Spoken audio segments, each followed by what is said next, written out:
নমস্কার বন্ধুগণ। গল্প হলেও সত্যি আমি একটা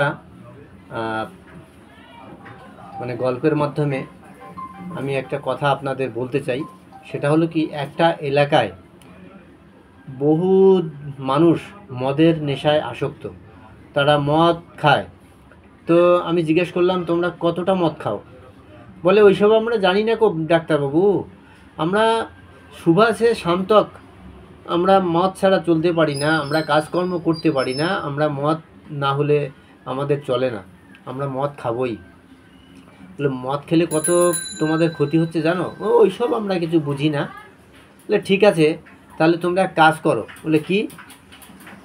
বলছে যে ওইখানে একটা হল আছে, জানো তো, একটা হল, ওই হলটায় একটা অনুষ্ঠান হবে, ওখানে খাওয়া দাওয়া সমস্তটা ফ্রি থাকবে, তোমরা আসবে, অনুষ্ঠানটা শুনবে, দেখবে, তারপরে তোমরা খাওয়া দাওয়া করে বাড়ি চলে যাবে, পারবে তো?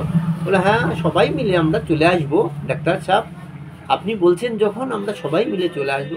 বলে, আচ্ছা ঠিক আছে, এসো কিন্তু। তো কালকে কিন্তু অনুষ্ঠানটা হবে, সবাইকে, তোমার গায়ের সবাইকে বলে দিও যেন আসে। এবারে সবাই আসলো, অনুষ্ঠান শুরু হবে, অনুষ্ঠানে খুব মজা হবে। ওরা আসছে, সবাই এসে বসে আছে। তো এবারে ডাক্তারবাবু তার স্টেজে একদিকে সাদা জল রেখেছে, আর সাদা জলের পাত্র রেখেছে, কাচের গ্লাস রেখেছে দুদিকে দুটো, আর একদিকে একটা মদের বোতল রেখেছে, আর একদিকে সাদা জল রেখেছে। এবার রাখার পরে ওই যারা বসেছিল অডিয়েন্সের মধ্যে, ওখান থেকে ওদের মধ্যে থেকে এক একজনকে ডাকলো যে একজন চলে আসো স্টেজে, একজন চলে আসো। আসলো, বললো, তুমি ওই বোতলটা থেকে তুমি এই গ্লাসে, কাছের গ্লাসের মধ্যে সাদা জল ঢালো তো। ঢাললো, ঠিক আছে, তুমি চলে যাও। এবারে আর একটু বাদে আর একজনকে ডেকেছে, বলছে, তোমাদের মধ্যে থেকে আরেকজন আসো, অন্য কেউ আসো। এসেছে, এসে বলছে, তুমি এই গ্লাসটার মধ্যে এই এই মদটা একটু ঢালো তো। হ্যাঁ, তো ওই মদের বোতল থেকে মদটা ঢেলেছে আর একটা কাঁচের গ্লাসে, দুদিকে কাঁচের গ্লাস রাখা ছিল, ঢেলেছে। ঢেলে ও বলছে, ঠিক আছে, তুমি চলে যাও। বলছে, কেন, খাবো না ডাক্তারবাবু, একটু খাই। বলে, না, পরে খাবে, এখন না, তোমরা চলে যাও। এবারে একটু বাদে আর একজনকে ডাকলো অডিয়েন্সের মধ্যে থেকে, যারা বসেছিল সামনে, ডাকলো, বলছে, একজন আসো তো।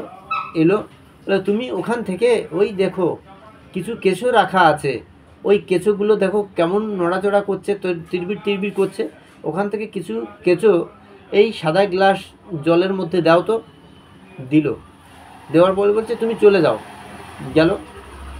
একটু বাদে বললো, তুমি আর একজন আসো, উঠে আসো স্টেজে। আসলো, বলছে, তুমি ওই কেঁচোর মধ্যে থেকে কিছু কেঁচো এই যে গ্লাসটা, মদের গ্লাসের মধ্যে দাও তো। কিছু কেঁচো তুলে ও মদের গ্লাসের মধ্যে দিল। দেবার পরে এবারে একটু বাদে গ্লাস দুটো এইভাবে নাড়ালো, হ্যাঁ, দুটো গ্লাস এভাবে নাড়ালো, নাড়িয়ে বলছে, কি দেখতে পাচ্ছ? বলছে, হ্যাঁ ডাক্তারবাবু, একটার মধ্যে তো কেঁচোগুলো বেশ তিরবির তিরবির করছে গো। বলছে, আর একটা দেখো, এইটার মধ্যে তুমি কেঁচো দিয়েছিলে তো? হ্যাঁ, দেখো এর মধ্যে কি আছে। আরে, কেঁচোগুলো তো নেই রে ডাক্তারবাবুর, কেঁচোগুলো তো নেই, কোথায় গেল? বলছে, সব ওই মদে খেয়ে নিয়েছে। মদে খেয়ে নিল? কেউ বলছে, এই ও মদে খেয়ে নিল। ঠিক আছে ডাক্তার সাহেব, ওই মদ খেলে আমাদের পেটে কৃমি হবে না কো, কৃমি থাকবে না। হ্যাঁ, সবাই হাততালি দিয়ে উঠলো। আর একজন বলল, এই ওই মদ খেলে কৃমির সাথে সাথে আমাদের নাড়ি ভুঁড়ি হজম হয়ে যাবে রে, রে বোকা, নাড়ি ভুঁড়ি হজম হয়ে যাবে, আজ থেকে আর আমরা মদ খাবো না।